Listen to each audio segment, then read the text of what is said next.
Hi there, I'm Tracy Townsend. I will be bringing you the top stories from around Columbus this week. The suspect in the Tepe couple murders is back in Franklin County after he was extradited from Illinois. We were there in court this week when he appeared before a Franklin County judge.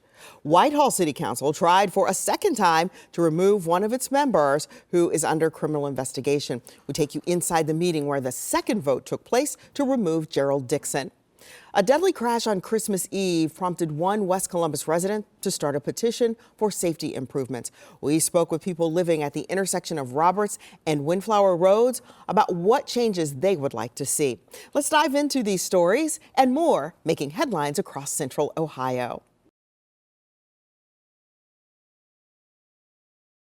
McKee appeared via video conference from the new jail on Fisher Road. There were no family members of Monique and Spencer Tepe in the courtroom for the hearing. Prosecutor Shayla Favor, who is trying the case, along with two other prosecutors, were there for the hearing. This is Favor's first case to try as a Franklin County prosecutor and her first felony case. McKee hired high-profile criminal defense attorney Diane Menashe. She entered a not guilty plea and said she will take a bond later, which means McKee will be held in jail. Enter not guilty pleas to all counts contained therein. We would also waive bond at this time. When students living inside the now closed Lawrence Tower dorm claimed illness due to mold, attorney David Bressman says he was puzzled to learn about the records Ohio State's attorneys wanted from his clients. What's the connection between mold, a respiratory illness, and STDs? You tell me, because there is none. 50 students filed a lawsuit alleging that the university failed to address or disclose hazardous conditions, even as mushrooms began growing out of the walls due to moisture infiltration. 10 TV reviewed records filed in the Ohio State Court of Claims. Ohio State's legal team says it requested the records because, quote, all plaintiffs have asserted one or more general claims of illness or sickness that could be causally related to alcohol or drug use or to sexually transmitted disease history. It's really an outrageous intrusion into the private lives of the OSU students. Ohio State wants medical records from students who once lived here, including prior alcohol and drug use. According to Ohio State, all medical information will be kept strictly confidential. Regarding sexual history specifically, this is relevant medical information. The university says Ohio State is entitled to discover medical conditions and lifestyle behaviors that could provide explanations for the symptoms plaintiffs claim to have suffered. Without specific medical evidence directly linking the symptoms to the alleged environmental exposure, it would be speculative to attribute causation to conditions in Lawrence Tower. The mold issue inside Lawrence Tower was first reported in October of 2024. By November, the dorm was closed. Bressman calls Ohio State's request extraordinary overreach and a blank check into the plaintiffs' lives. There's no linkage at all to mold exposure. So ask yourself, what would be the purpose of trying to get an 18 or 19 or 20-year-old's drug and alcohol information other than to try to pressure them to drop the case? Kevin Landers, 10 TV News. Tonight, yet another contentious meeting between Whitehall City Council members as they voted on a resolution to potentially remove Dixon from his seat, which did not pass. We were handed this as a council. This is a list or the height of the documentation that the police department has. They gave us probably 7, 8 documents to read.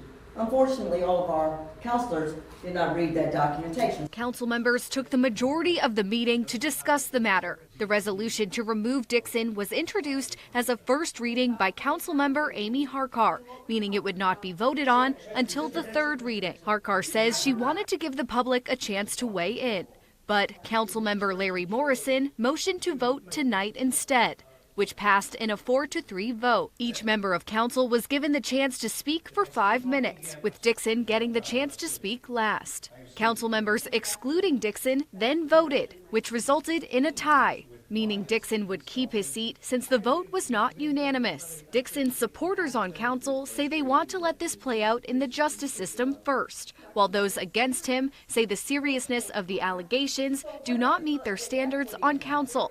I had a chance to talk to Councilmember Dixon and Councilmember Devin Brown after the meeting. You know, I'm a human being, and so do I worry? Do I have concerns as a human being about all of this mess? Sure, of course. I know that you all want something from me, and that's understandable, and I'm a fan of the press. But I just have nothing that I can give. I won't comment on evidence or a case. I've said it tonight. I'll continue to say it. This is not going to go away. I'll continue to use my voice to stand up for victims and potential victims everywhere. And until, I feel like we're doing them a service, then, this is not going to go away. According to Whitehall Police, detectives are still going through evidence at this time, but as of right now, Dixon is not currently facing any charges. In Whitehall, Carly Dion, 10 TV News. This is a photo sent to us by the families of 68-year-old James Puchin of Galena, 68-year-old Douglas Kraft of Columbus, and his brother, 70-year-old Robert Kraft of Holland, Michigan. Their families telling us today they were in Florida for the Meckham Car Show in Kissimmee, and the longtime friends were staying at an Airbnb. Their families sharing in a statement there were no known interactions between the men and this individual prior to the event. They were then approached and senselessly murdered. This was a random, tragic act. These three wonderful men did not deserve this. Our families are left with an unexpected, unimaginable loss that cannot be put into words. The sheriff of Osceola County says 29-year-old Ahmad Jihad Boja randomly shot and killed the tourists who were staying next door to him. There was no conflict between these people.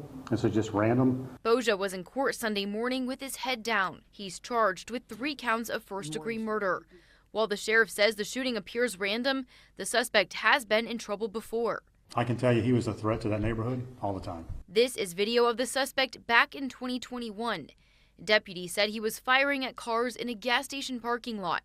Court records show Boja was found not guilty by reason of insanity. About an hour after Saturday's shooting, Boja was arrested in his house next door. Because our deputies responded so quick, we actually flushed the guy back into his house and kept him out in public because had we not been there, there were other people out and about that could have been victims as well.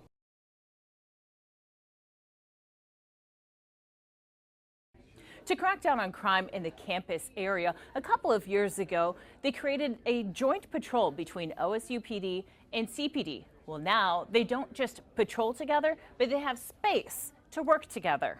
Maria Albrecht is an OSU student who takes safety seriously. Mainly for High Street, because I know there's a lot of crime sometimes, and there's robberies. She's excited to hear there will be more police presence in her neighborhood. I think it's great. I live really close by, so it's really nice to have a police station over there. I know there's one all the way down in Indianola, but this is way closer to High Street, which is way better because sometimes it gets dangerous. It's an investment in accessibility, and it reflects our belief that public safety is strongest when institutions show up consistently, build trust, and work together.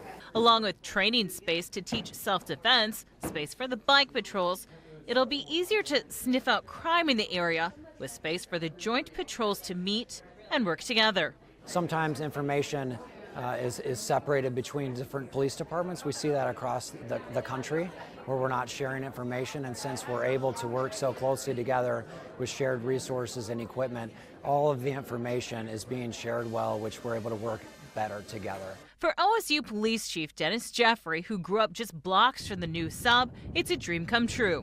So the goal of this is to have, training here, events, all kinds of things, not just a police station. So that's what we really want to make it, a true community center, if you will, to have both folks that are residents maybe and students get together and really try to work out some issues that might be happening on campus or off campus. For Commander Christine Nemchev, it's a great playing field for continued teamwork. It's been phenomenal. Ohio State has been intricate in giving us cruisers, putting up cameras, giving us license plate readers. We've just recently gotten drones. Along with adding extra joint patrols, OSU is also adding a drone program to keep better eyes on the community. In Columbus, Lacey Crisp, 10 TV News.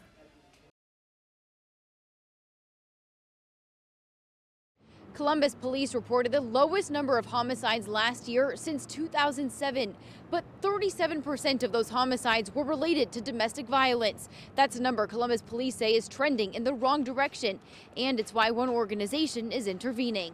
I lost a lot of sleep this year. John Dawson saw domestic violence cases climb in Columbus and decided it was time for a different approach. We're trying to be really proactive and focus on the perpetrator rather than the victim. The seats in the conference room at Community for New Direction will soon be filled by men seeking to move beyond a history of violence. Some people have grown up thinking that violence is normal, a normal way to respond to conflict. We have to reprogram them, basically, in understanding that there's many other ways to handle conflict without physical and or emotional violence. The men will be required to take part in the program by their probation officers. How many men do you expect will take part in this program? Well, initially it'll be groups of 12, and we would like to have a group every day. So we're looking at about 60 people a week. By offering intervention, Dawson hopes to stop the cycle of domestic violence before it escalates. And we hope, and we're pretty confident, that once we get this started, we'll be effective in reducing the numbers of homicides going forward in Columbus, Ohio. The program is scheduled to start in February and last the whole year. Reporting in Columbus, Carla Rogner, 10 TV News.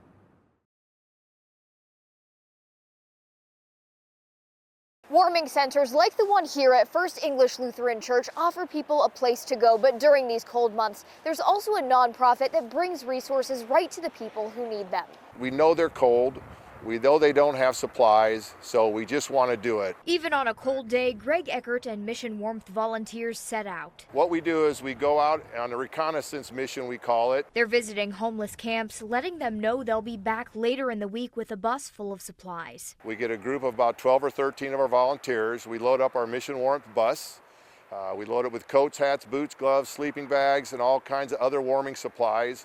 We'll come back to the camp, and then we will find the campers and then have them come to the bus, and we distribute the warming supplies they need. Eckert says the nonprofit, which helps people in Franklin and Delaware counties, has served more than 1,000 people so far this winter. A veteran himself, Eckert says the team has a special focus on helping those who served. We focus on them because we can connect with them. This week, Eckert says they plan to visit 7 camps to help get people through the freeze. Some of the camps is just in disbelief that an organization would show up in the middle of the night with items that will keep them warm, and just in time, some of them just to help them or prevent them from freezing to death. Eckert says Mission Warmth will keep distributing supplies through March or until the cold is over. Reporting in Columbus, Catherine Simon, 10 TV News. I could have died. What should have been a safe space turned into a crime scene. And that was our child's playroom. Like, I had been there with them like almost all day. Had it happened a couple or you know, who knows what could have happened. A couple hours earlier. Yeah, it's just horrifying to think about. This blacklit couple, who did not want to be identified out of safety concerns, say they've heard gunfire from the woods behind their house in the 3 years living here, but never as close as this week. This past Saturday, while we were on the couch reading, we heard very close gunfire, and it kind of shook our windows a little bit. We both kind of panicked, Googled, can they make it through the woods? Like, is there a way that that could possibly happen? It gave me like a percentage of like 0.01 chance that that could ever happen. But 2 nights later, it did. I heard like a gunshot hitting our house. And I only ever heard it in movies before. I started shaking. I think I went into a little bit of shock. We also called the police. We filed a report. They came out and investigated.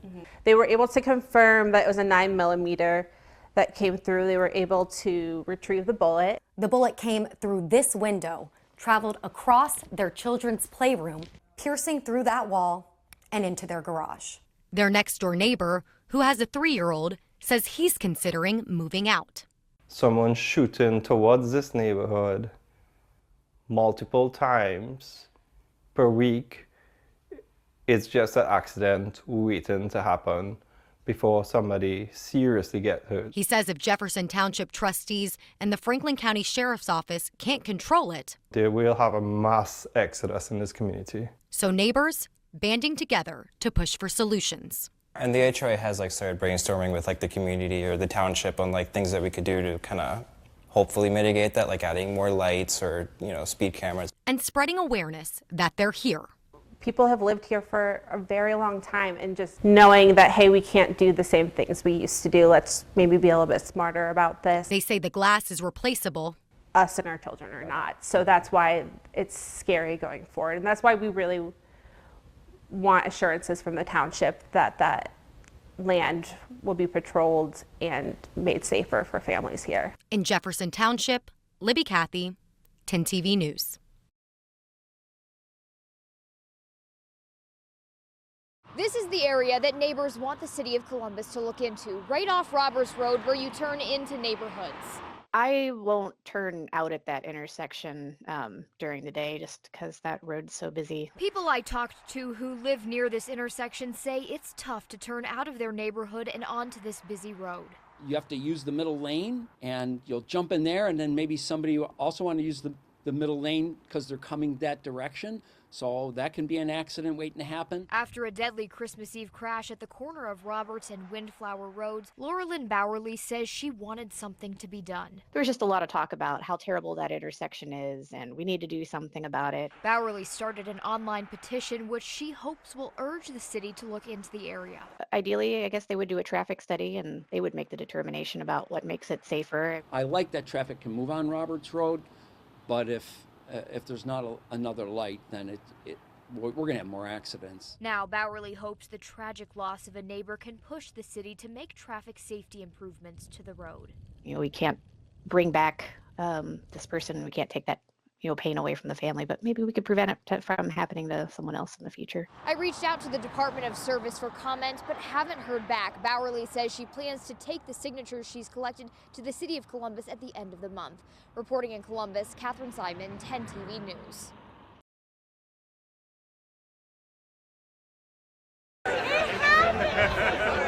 Before the lights came on outside, the spotlight was on the stage. A sneak peek of what's next. Inside a building with a storied past. And it started like many old theaters in downtown. It started as a movie theater, became a burlesque house, became a place where they showed theater, then was closed for a long time. Until co-founders Rick Gore and Peter Yokel came along. This theater was on its death's door 14 years ago. And it went through some rough times, but the bones were solid. And as the community it fostered grew, the theater itself still easy to miss. It used to just be a flat banner on the front, and so you would be working in the lobby and you'd see people walk by saying, what is this? Oh, that's a theater. We always joke that the Short North Stage is Columbus's best kept secret, and we don't really like that. Plans for a marquee were hatched, but took time. The marquee itself is $100,000 and some. It was made possible by the donations from individual givers, foundation givers. Short North Stage began raising these funds for the new marquee back in 2019 with a project completion date of 2020. That did not happen, obviously. Until tonight. 3, 2, 1. A new marquee lighting up High Street for the first time in decades. Always had the dream to do the full marquee, so this is quite an exciting night for us. Have something that's based on the original design of the marquee that was on there up until a storm came in the 80s. City leaders say the marquee does more than mark a building. What this marquee is not simply just a ripple of hope. It is planting a seed in a garden that is the Short North. This is one of the greatest neighborhoods in our city, and so having this beacon of light, this new marquee lighting up High Street, we think is a great thing for us to celebrate. It's a great symbol of who Columbus is and who Columbus will become. We can't wait for the next 15, 30, 100 years here. That's a wrap on this week's edition of Around Columbus, your look at the stories shaping Central Ohio. Thanks for spending time with us. Stay safe, stay informed, and we'll see you next time. Don't forget, you can always get the latest updates on the go with the free 10 TV News app.